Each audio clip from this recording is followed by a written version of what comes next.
Johnny Fontana, Half Amazing TV, back with another video. Today is Sunday, March the 11th. And about to get my gym on, but before so, wanted to reveal to you that yes, I'm letting the cat out of the bag. I am moving overseas for the next 4 to 5 years. Yeah, definitely excited about it, especially with regards to just my work in general, but also being able to, share my DJ experiences with the rest of the world. You know what I'm saying to you?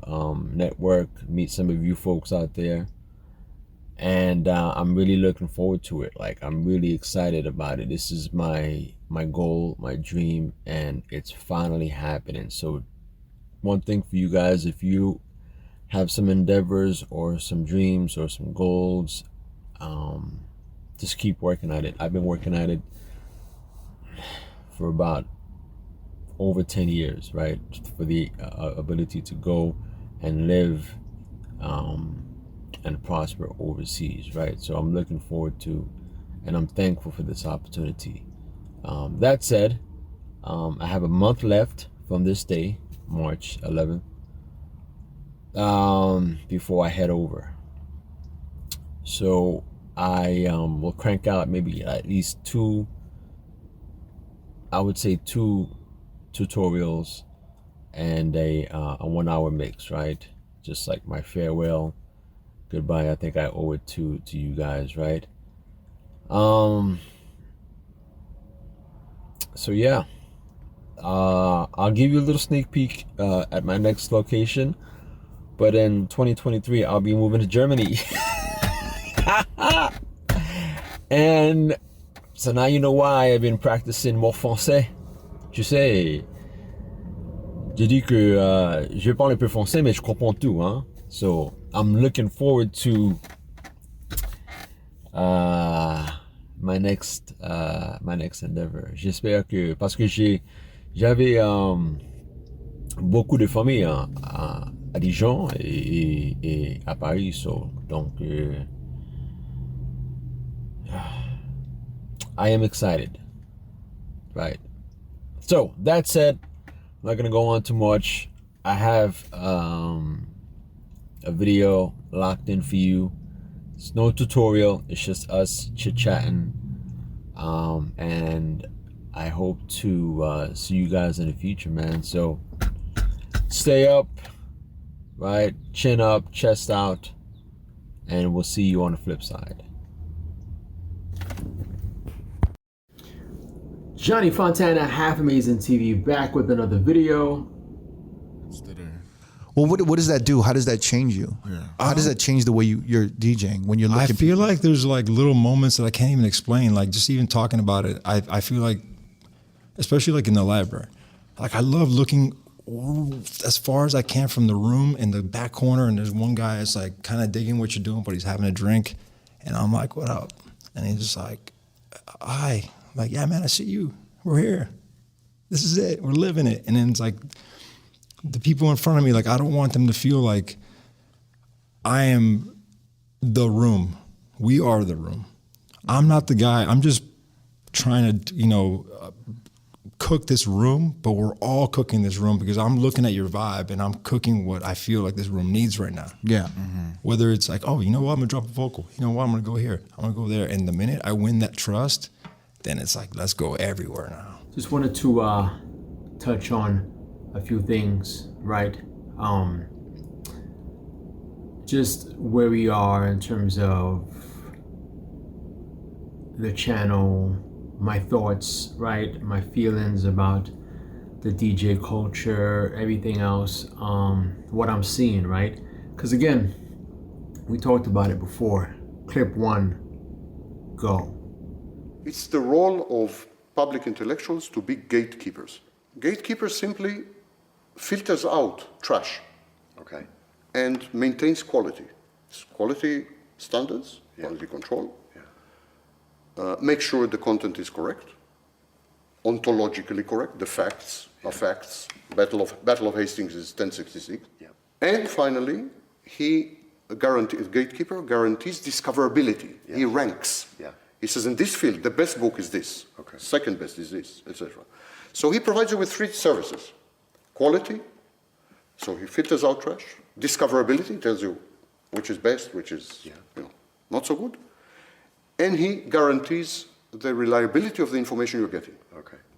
Right. So like as a DJ and as someone who's part of the community, my job is to provide that perspective, right? To be the finger on the pulse and to be like, hey, this is what I'm seeing, this is what's happening, these are the new trends, these are the new power moves, these are the things that shouldn't be happening, or these are what I'm observing that may be bad, potentially bad for the culture. Again, based on my extensive experience, right? Take it for what it's worth, but at the end of the day, I feel that I have a voice because no one else does what I do, right? The crowd online are children. The children. They feel abandoned by their parents. Yeah. They feel abandoned. Yeah. I mean, never mind. They're happy. Of course they're happy. They open the cupboards. There are candy. There's candy. There is snacks. They are celebrating. They are smoking weed. I mean, everyone is happy. Kids are happy when they're left alone, home alone. Yeah. Home alone 1, 2, and 3. I mean, they're happy. Yeah. They do anything, But gradually, it begins to induce anxiety. Right. Where's mommy and daddy? Yeah. I mean, it's already dark. What am I going to do? Yeah. I mean, I think we're at this stage. Okay. We're at the stage where we celebrated. Yeah. We consumed all the candy, smoked all the weed, Yeah. and played with father's laptop. Yeah. And now where are the parents? What's Yeah. going on? Why are they not coming back? Why did they leave us alone in the dark? And who is knocking at the door? Should I open? I mean, there's massive anxiety today. Into this anxiety, Yes. fake public intellectuals are tapping. They're tapping into this anxiety. Yes. So I want to touch on a couple topics today, and that's going to be, we're going to have a conversation because I think we don't have the conversation, and I think I want to start it, and it's not about views because these videos don't get a lot of views unless you're doing technical stuff or unless you're appealing to a certain, group of people, like you're not going to get it. You see what I'm saying to you? And I think it's important because we don't want to ignore, we say it, but we don't hold multiple concepts in our minds, right? We don't basically say, hey, this is what's happening, but at the same time, we must acknowledge here. We just say this, but then we don't really consider this, and then everything comes here, and we get upset when people actually tell the truth and be like, hey, this is what the real deal is. So where I'm going with this is that I play a certain style of house, and I'm actually going to make a mix. I'm coming out with a mix along with my weekly radio shows, but I play a type of electronic music, which is for the clubs. You know what I'm saying to you? And I realize that there's not a lot of club music. There's a lot of club genres, but there's not a lot of club DJ sets. And what I mean by that is that's point number one. Club DJ sets. What is a club DJ set? Club DJ set, let me preface again. I know I'm repeating myself, but clip 4 go. But I'm saying the fact of the matter is when I used to be someone coming up and going out and watching DJs, it was no question these DJs had the best record collections, had the deepest musical knowledge, were able to rock the most genres, could do R&B, rock, reggae, good dance hall set, good hip hop, good classics. It was they could do everything, and it was always clean, always on point, and always moving. You know what I mean? Moving, no stalling. That's. You know what I'm saying to you? So a club DJ set, when it comes to house music, electronic music, is where you play everything. You know what I'm saying to you? You play deep, you play Afro, you play Latin, you play the funky stuff right in the beginning and in the middle. You play the techie stuff for the women, whatever. And then there comes a point in time around midnight where you start implementing the harder stuff, the darker stuff. You know what I'm saying to you? That's what essentially is the flow of a night. Clip 5, go. You have to, well, listen, when you do a small room, it's a lot more pressure. The room could clear out. Like Right. 10 girls could leave and you're like, oh, and it started like a fire. You have to sustain that energy or whatever it is. You have Right. to keep it intimate and you have to look people in the eyes. And I love that, man. That's like what I was afraid as an early DJ. I like that frightening now. Like, give it to me, man. I want to stare at you in the face. I want to tell you, yeah, man, I'm not scared. Let's go. Which I think is probably why younger DJs and stuff, they don't go out and they don't really the flow of the night thing doesn't necessarily hit them. When we were going out, it was like so clear what you played at what time, and like obviously that ended up getting a little stagnant, but they did that because it worked. It kept your club packed till 4 a.m. and it kept the vibe until 4 a.m.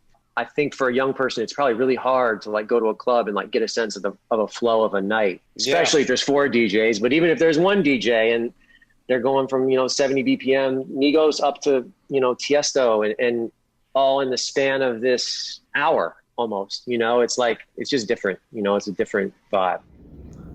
Again, I'm repeating myself, but I think it bears repeating. I think a lot of this stuff needs to be repeated because people are not getting it.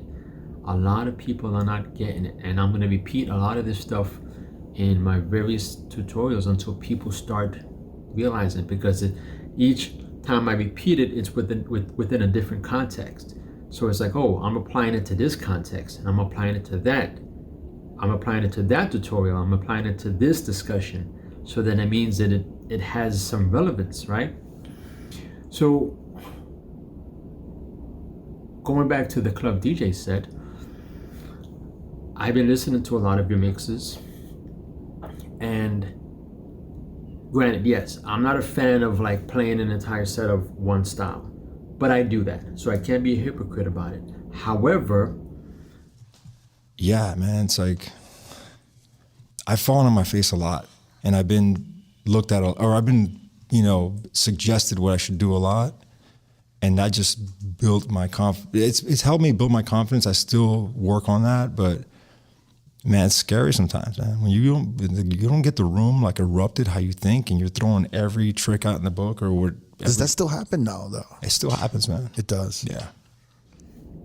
even if I'm doing like, let's say my progressive house set, it's not all the same sound of progressive. It's got like the intro, like the sort of like opening style, right, of more like the melodic. Then it's got more of the groovy stuff. Then it hits more of like the funky tech progressive. Then it hits more of like that tribally techy darker sound. Then it may go a little bit of minimal, and then it, you know, starts to come down more, and then it goes into the after hours very melodic progressive synth, you know, melodic pad style. So it doesn't, even though it's progressive, but it's got different tastes, different textures. You know what I'm saying to you? So if you can listen to my progressive house set, if you haven't, the link is up there somewhere, or up there, wherever. But like, that's what I'm talking about. So I've been listening to your mixes, and I thank you. But, and I'm gonna say for everyone, like, you send me a mix, and it's like, okay, a Latin house mix. It's like, I hear the same Latin style, like the entire, yeah, different BPM, different tempo, you know, different groove, but it's essentially like the same style. Like, I feel like I'm in a room and I'm being interrogated with the same sound. You know what I'm saying to you? Like, the texture is the same. And again, you have to understand the properties of the auditory properties of listening. When people listen to music, depends on the mood. If they're happy, if they're sad, right? That's why, like, when you listen to like hip hop, they're different. When you listen to an album, they're different. They're more hard style. There's more stuff for the ladies. There's more stuff for the guys. There's more stuff. There's some stuff for just like the happy feeling. If it's summertime, if it's winter. So a lot of these things, you know, play a role. And unfortunately, you know, a lot of the DJs haven't had the opportunity to really understand that, because it comes from experience. It comes from playing long sets in front of different people, different places, different venues, different times. And it doesn't come from just playing, for yourself. But okay, so you say, well, I play for myself. Where am I gonna get this? Well, you have to go out and see these. But unfortunately, it's more difficult to hear this, because you have mostly people who are producers who only know their particular style and are not collectors of music. That's the number two. Like, we don't have a wide array of music now, a lot of the DJs, because a lot of us are producers. So when you produce, you're sort of, you're pigeonholed to like a sound. Clip 6, go. We're here to serve, man. Like, I'm here to service the crowd, and I feel like there's not enough people that care. I care. Mm-hmm. I care about that scene. I want people to know that when they walk in, I'm servicing that part of the scene that's not being serviced here in Las Vegas. Because Las Vegas right now, even with the dance music scene, it's all about the 2-hour big room set or the most explosive. But what about the gentle set or the darker set or the most underground set? There's people that want that, and you could get that fixed where we're at. I think what's happening in nightlife, and it happens a lot, is that it becomes predictable and it becomes like manufactured. You know what I mean? And then I think sometimes DJs are afraid to have their own voice, so they continue to emulate what somebody else is doing. Sure. So like if this DJ's successful, I'll do exactly what he does. That works. Yeah. You know what I'm saying? And it just kind of like spirals, and you start seeing the same DJs. They're all playing the same way, and they're doing the same. So you see what he says, like you're sort of pigeonholed to a sound. So that means that when you listen to like a John Summit, right? Like a lot of his stuff is the same. Listen to Mark Knight. Now it's everything is like for the whole hour at a club, it's freaking disco, right? Disco funk, groovy stuff, and it's like, it's each individual track is great. It's awesome, but it's like, dude, like where's the you know what I'm saying to you? And people are getting conditioned for that. So, but if you're a Mark Knight, you can do that. But what happens if you're playing for an opening set? Opening set now, it's like all because you want to be cool. You want to be cool, so you're playing tech all night long. Or for that opening set, you're playing tech because that's the cool thing to do. So now you get to this place now where you're playing for a particular set of crowd who likes a particular sound, because you want to fit in, right? That's that belonging thing of like, oh, I need to fit in, so therefore I'm going to. And people don't want to be alone. They don't want to not fit in. They don't want to be individual anymore. They have to. It's easier to just get along. And I'm going to repeat this, but clip 7, go. And the more distinctive you are, the more idiosyncratic you are against the system, the more you get punished. Where literally from 1950, I like if you make an easy line, Elvis, 1956. From 1956 roughly until the early 2000s, you would be rewarded for being different. And that's all changed. And I hear a lot of people talk, and they know what it feels like to not have that anymore, but they don't know what to do about it, or they wouldn't even know where to begin. And I would argue that right now there's no true musical culture, and therefore there is no true musical counterculture, where there was for so many years. Now you have a business, and the business is about certain things. Even last night we were playing acoustic, obviously a different type of show, different type of set list. We're still playing a lot of the classics and stuff like that. It's the greatest hits crowd. They could care less about my solo album, they could care less about the new song, they could care less. To them, it's no longer priestly or spectral or unique. You're just a more expensive bar band.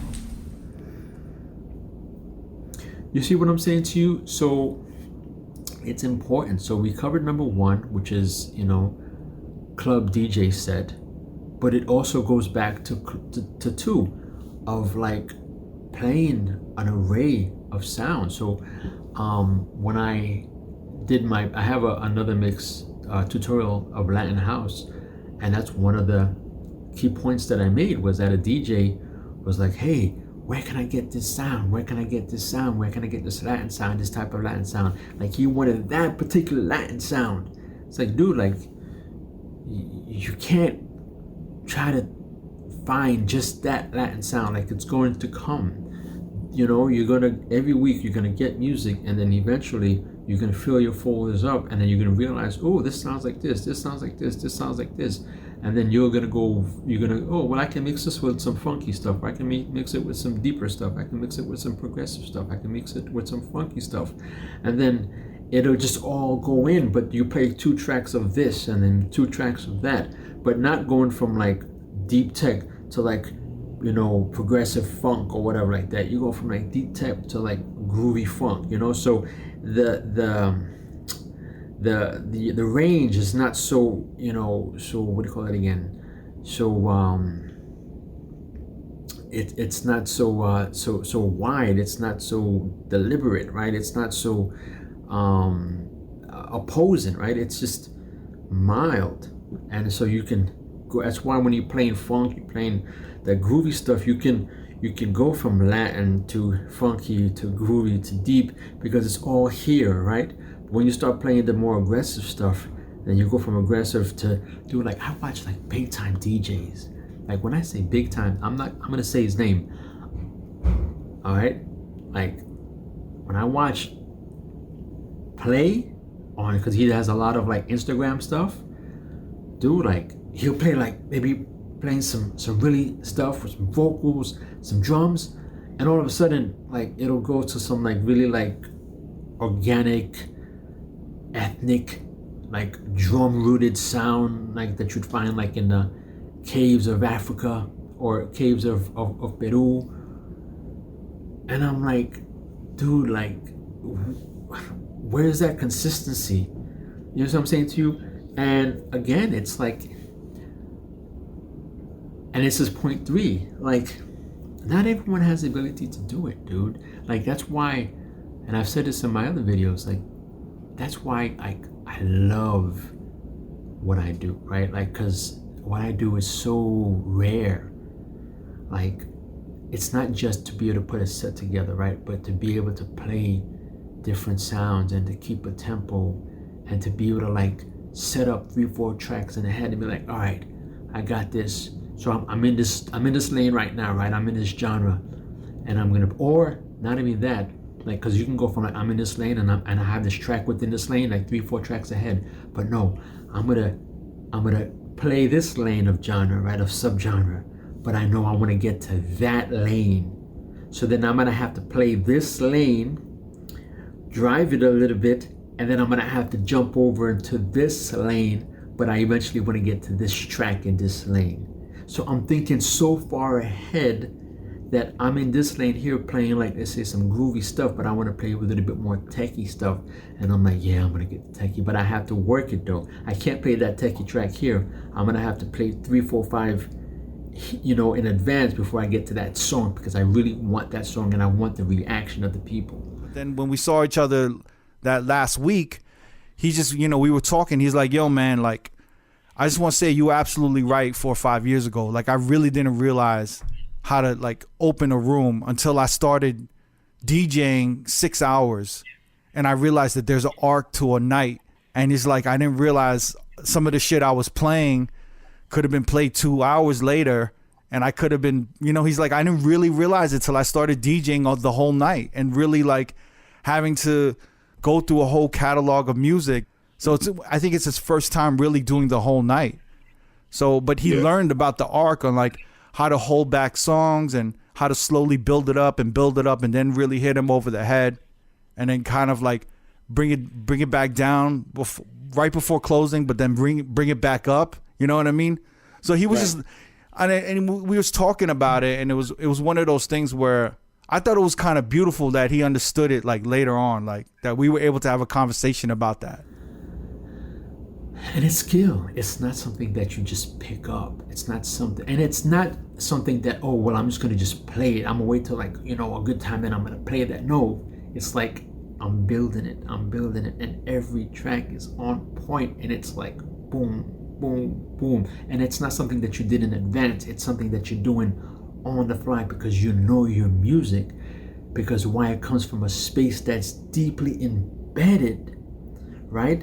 I'm gonna go to another clip, but the reason where that clip comes from is from your exposures. When I talk about in my other video, to where you've lived. That's why it's important to travel, you know, not stay in your own place, in your own space, right? That's why, like I said, like I can see a Russian community, I can see a Romanian community, I can see an Italian community, I can see a German community, I can see a Brazilian community, I can see a Spanish community, I can see a, you know, a black community, I can see a white community, and I can play every community. Do you feel that at a certain point earlier in your career, or maybe when you started doing the big rooms, you were kind of like forcing the energy upon them a little bit? A little bit. Yeah.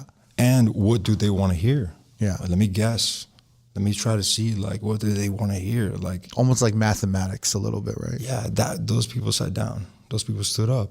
Well, why did that happen, right? Yeah, what happened? Like a bunch of people left, and it's like you can't really predict that. And I still do that math in the main room, and even at Lava Brunch. Like you have to like see what's working, what's not working. But like if it's not coming from the booth and it doesn't feel good, you're not going to have that room. You're not going to grab that room. Mm-hmm. Because once they trust you, then you could do whatever you want. Do you think a lot of EDM house DJs have that frame of mind of reading a room? No. I can, you know, go there, and if I see, like, let's say like a European crowd and I think they may look Russian, I'll play some Russian, you know, or I have some Italian vocal, house, I can play for them. So that right there, it's just like, but it comes from a place, it comes from a deep place, right? It comes from a space of internalizing. And unfortunately, and I'm going to be honest, a lot of the DJs don't have the opportunity to do that now, right? I'm gonna play 2 clips back to back, all right? Do you think you got that from doing open format? I think I got that for falling on my face a million times. How so? Just by bombing. But in what genre? Like losing the room. For any genre? In every room. Like it's not exposed on social media as much as some of these other elements of DJing. There's all of these other elements of DJing that are going viral. You know, the most you'll see is like a recap video from a nightclub, you know, but you'll never really understand like really rocking a crowd outside of like cryo and confetti and like bottle girls with sparklers. Like you'll never really experience how to really control or watch a DJ control and rock a room with multiple tables, you know, like a table that wants reggaeton, a table that wants down south, a table that wants EDM pop, and just like bring everyone together and have everyone continuously spend money and stay there and have the energy high. I more recently this year, I've had times when I'm just like, I blank out on the next songs to play. And that's like never happened. Wait, where do I go? I can ruin this right now. Well, like the worst is when the room is like going off. Yeah. And when the room is going off, you're just kind of like, yo, I'm gonna do this. I'm gonna do this. I'm like 8 songs in. I already know. Mm-hmm. Yeah. And now this year, for the first time, it's like, wait, should I go this way or that way? And I'm like kind of looking at them, and that's never really happened to me before. Yeah. Right? But where does it come from though? It comes from a space of like, we're learning quickly. Everything is so fast that it doesn't give us an opportunity to really think and internalize, deep thoughts, so that we can recall like our experiences, right, and associations, and be like, oh, I can play this because I know that it's gonna, generate a reaction. Or I can play this because I was there at the time and then I did this and I did that. But it comes from really deep thoughts. And as the internet has shrunk down to the size of tablets and iPhones and Blackberries, we tend to carry this technology with us all day long. And what happens is we never get any encouragement or any reward for concentrated thought, for paying attention to one thing without interruption. And as a result, I think for all the benefits it gives us, and there are a lot of benefits obviously to the net, I think it encourages in us and in society as a whole a more superficial way of thinking. All the stress is on getting as much information as possible, and there's no stress on thinking deeply about that information. All right, I forgot what clip I'm at, that's why I'm doing this. But you see what I'm saying to you? And so now, this is my last point that I'm going to make, because I'm going to keep this short. And I like these conversations. Some of you like these conversations, right? Again, I'm not expecting a whole lot of viewers, man. If I get 100, 120, I'm happy. I just want to sit down with you guys and just have a conversation, man. Like, I'm tired of just every time I come on, I have to do a tutorial. And that's one of the reasons why I'm lagging, because it's like I have to not only record, I have to record I have to record the screen, I have to record, two videos, 2 cameras, and then I have to upload, the screen and save it, download it, and then I have to upload the camera footage, into hold on, I gotta get my battery.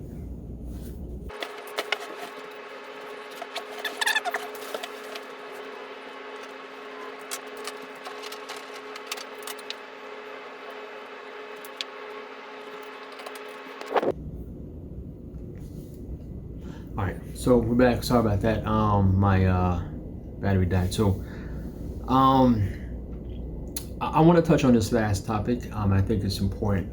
Actually, I'm going to be doing a collab with DJ Keo. He's actually a really cool dude. He's another DJ. I'll leave his link down below to his channel. He's more open format, but he has a lot of great discussion points with regards to the scene, DJing, promotion, and all that stuff. So he's really talking about it, right? So they had to check him out. But we're supposed to actually do a collabo, right? And one of the topic is going to be on, can you really be a great top 40 and electronic dance DJ, specifically house, right? More than I ever thought it would be. Nice, yeah.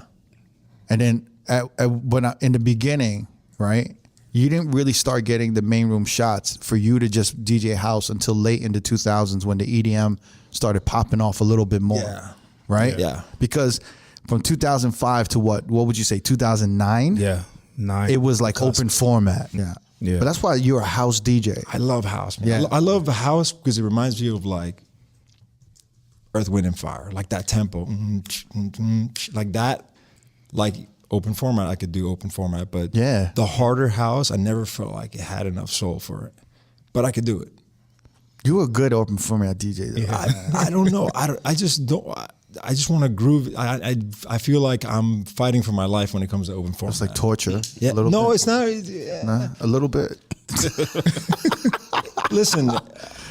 So my opinion, and I hold this opinion very strongly, because I think I have a lot of knowledge and wisdom behind this opinion, is that no, you cannot be, and it's very rare, very, very, very rare. You don't get the room like erupted how you think, and you're throwing every trick out in the book or what. Does that still happen now, though? It still happens, man. It does. Yeah. It happened to me this weekend. Really? Yeah. And I was unhappy with myself. Like, as far as like, I didn't feel like I got to get them to, as fired up as I wanted to, but what can I do? Maybe it's just a room. So you didn't figure it out later? I think I did. I don't know. Yeah. I still think about it. I drive home and I think about it. It's just so rough when you have a bad night. And I don't think, yeah, a bad night is definitely bad. It sticks with you for like, it can stick with you like in the worst case scenario, it can stick with you for like 2 months or more. Yeah. It can, if it really haunts you, it could stick with you for like a year or so. Yeah. I think it's very rare.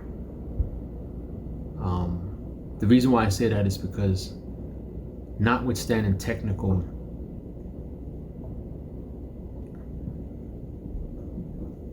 abilities, right?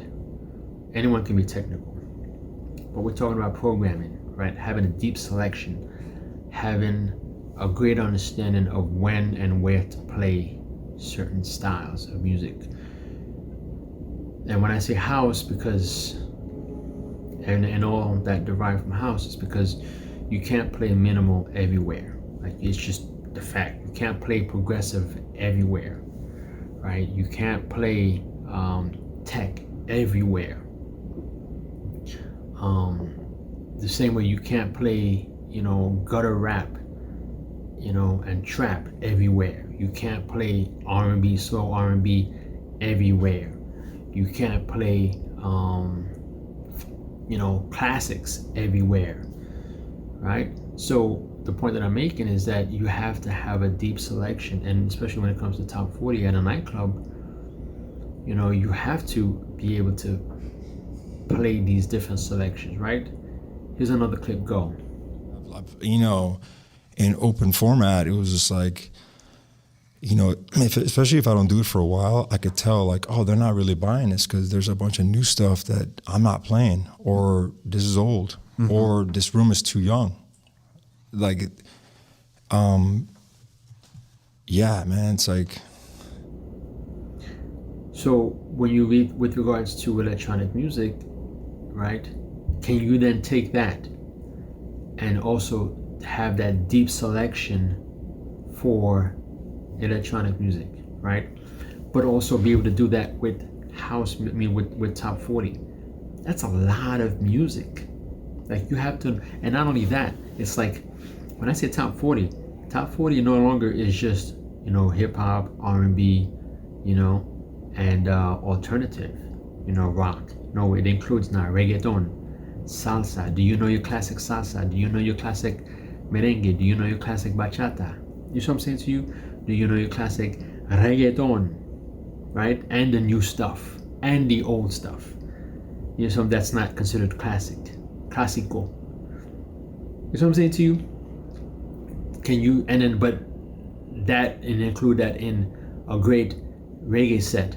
Can you play a great dancehall set? Not only the old classic 2002, 98, Sean Paul, Sizzler, Buju, Capleton, like, not only those, but the new folks. You know what I'm saying to you? Like, can you really rock it? And then so on and so forth. But equally do it with hip hop, top 40 and all that stuff, and then do it with electronic music. I say no, because a lot of the electronic music DJs today don't have that history. They don't have that. They don't have the in between. A lot of the folks, they have like very old school stuff a little bit, and then they have the new stuff, but they don't have the in between from 98 until 2010. That's 10-12 years of a lot of progressive, funky, deep tech, minimal, Latin, new disco, new tech, disco. A lot of, they don't have that. So yes, technically you can do both, but can you really be a great DJ and be able to rock any room at any time for any crowd? I say no, because you need those, right? Or there's the argument now, well, now it's, the move is just to be specialized, so you don't need that. Well, then does that make you a DJ, or does that make you a producer turned DJ, or an artist as opposed to a DJ? Because a DJ plays music. A DJ just doesn't only play a single genre. That's an artist. And someone once said it, if your mixtape or your mix composes of 80, 70, more than 50%, right? From 55 to 90% of your music, it's not a mix CD, it's an album. You see what I'm saying to you? So anyway, so I just wanted to just bring that up, and I'm not gonna do these too often, but sometimes it's nice to just have a conversation and not worry about the tutorials and like have to do all that stuff. And again, I'm not expecting a whole lot of viewership. And again, I'm gonna repeat it, but there's this one DJ, and it really bothers me. It bothers me. It bothers me, and that's why I repeated it 3 times, I think, on different videos, because I have all these videos, but it's taking me, and I have to edit them as well, and I have to add in the clips, right? But, and I repeat this, there's this DJ on one of the videos, too much talking, and it really bothers me. Not because I'm like, oh, I can't believe, he said that on my video. No, I calmly said, hey, there are other videos that you can watch that doesn't involve as much talking, and I hope you stay a while and research, But it bothers me because that's the mentality that a lot of us have, and I don't have that mentality of just me. I don't do this for just me, just because I want to show everyone I can DJ. It's no, like, I want to pass on my knowledge so that we start having a different mentality as a community. Yes, they say you can only influence the 10 people in your circle. I get that, but with this right here, I can influence more than just 10 people. I can influence a whole lot of people. You know how many emails I get of people saying, hey, thank you so much, you inspired me, you make such an impact. So yes, it's no longer just the 10 people around you. So that's why this mentality of you talk too much, but then I don't get it. You watch Joe Rogan, you watch all these podcasts that are making so much money that they spend 3 hours having a discussion, but yet you can't have you can't take a few minutes just to really sit down and listen to what another DJ has to say in terms of why we do what we do and where it comes from and where we're going. You know what I'm saying to you? What disservice are you doing to yourself and to the community if you're not learning, if we're not teaching this stuff, if we're not showing others this stuff? And that's why one of the other DJs, I think it was Keo, who had mentioned that, and I respectively intervened in his video when he had mentioned that, DJs, need to network. They're not going to just accept, you as a DJ. You need to go out there But I explained to him, I said, yeah, but we're not showing them that, right? We're not as mentors when there are no platforms that actually have these discussions. How do you network in this digital world where you have to have a whole lot of following, and you have to have a whole lot of viewers, and you have to have a whole lot of content online in order for anyone to even see you? You have to be a producer. Doesn't matter the fact that you are only heard by a certain select of people, then you get to fly all over the place, right? I have more followers, and I've made an impact on more people, on a whole lot of more producers, but these producers are making gigs. I guarantee you that people don't even know who they are, right? They know more people. There are certain situations where more people know or have seen my content online, right, to all my videos, compared to that DJ who came to that nightclub. They don't even know anything about him. He just showed up, right? But I'm not flying out there. I'm not getting all these gigs. I'm not doing any of that stuff. I'm not complaining, but I'm just making a point to you that we're not having these discussions, you know what I'm saying? And letting people know, hey, like, there are certain ways that we need to go about doing things, but yes, it's also different. It's not the same. So we can't expect these DJs to now all of a sudden, go out there and network, because when we were networking, I had to go out there and booth ride. I had to do it because I wasn't conditioned for this. I wasn't conditioned to sit behind a computer and just watch DJs. When I would see a DJ, my mind wasn't, oh, I want to do that. It was, I want to go because I want to see the best do it. I wasn't thinking that I wanted to be the best doing that. It was never a case of I want to be you. It was, wow, like, I'm respecting what you can do because you're doing something different. But now it's like everyone sees everyone, and it's like, oh, I want to do that because I can see it, because it's right there in front of them. And I think it can be somewhat, or have somewhat of a negative influence and outlook on people, because they get jaded and they think that they can do that. And then they're told, oh yeah, you need to network, you need to do this, but they've been sitting behind a computer. So I have to be the devil in this, right? I have to protect these DJs and be like, no, dude, you cannot do that. Like, we're wrong. We shouldn't be doing that. Like, we have to be more understanding, and we have to be a little bit more balanced in our approach. We cannot fault these DJs, because it's a different time. So that was my point that I made. Like, it's wrong. We can't expect these DJs to do these things, right? It's like we do this a lot. We expect people to just automatically know how to do certain things, know how to network, when we don't even show them, we don't even teach them. And this is not the day of networking. It's more social networking, digital networking, and not everyone is good at it. But you take people, and it's the same thing with dating. Not everyone is good at going online, but when you put them in front of a person and they see your personality, you can have a good conversation, and that person has the same character as you. You can build on that.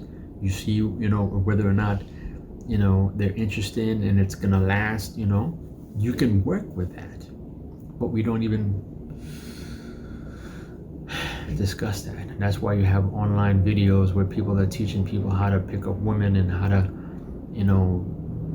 how to be more positive, and how to reach a certain level of positivity in their life, and how to become an influencer, and how to make money and all this stuff. So now it's just another world. And then now you also have these other places of MGTOW, red pill, black pill, purple pill, blue pill. Yeah, that's what it is now. We're hiding behind the internet, and everything is being taught to us what our fathers and our uncles and our aunts and our sisters, big sisters, our elderly folks, family should be teaching us. And we're learning on the internet through other people's experiences, which may not be conducive to our experiences and may not lead to the same outcome, but yet we hope and we think it will.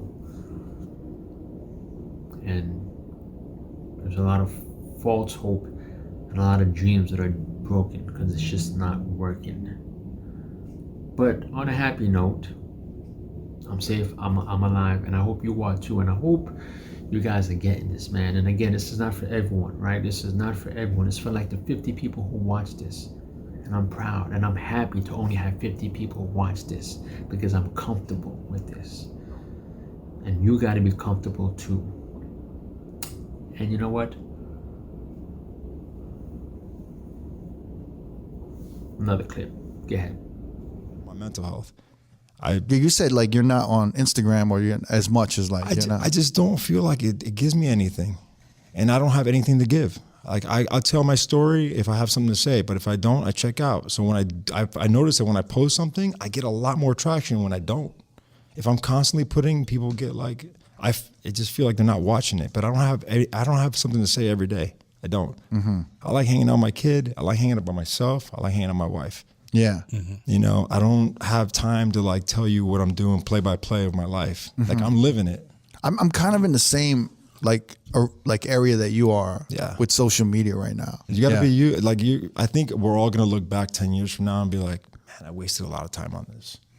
A little, yeah, maybe. Yeah. Like, are we living right now, or are we really like, is it making your career that much better to give that much of your time on like your socials? Is it? Mm-hmm. And is it worth it? For what? For money? You see what I'm saying to you? Johnny Fontana, half amazing TV with no tutorial. We out.